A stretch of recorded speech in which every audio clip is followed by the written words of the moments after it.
Bună, eu sunt Forever și bine v-am găsit la un videoclip.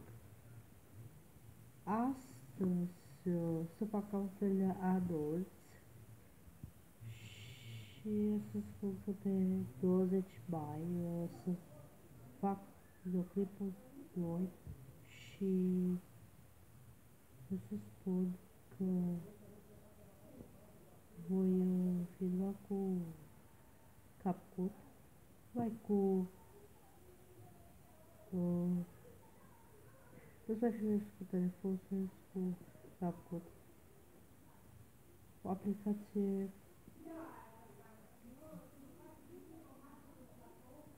a edita videoclipul. CapCut este o aplicație ca să editezi videoclipurile.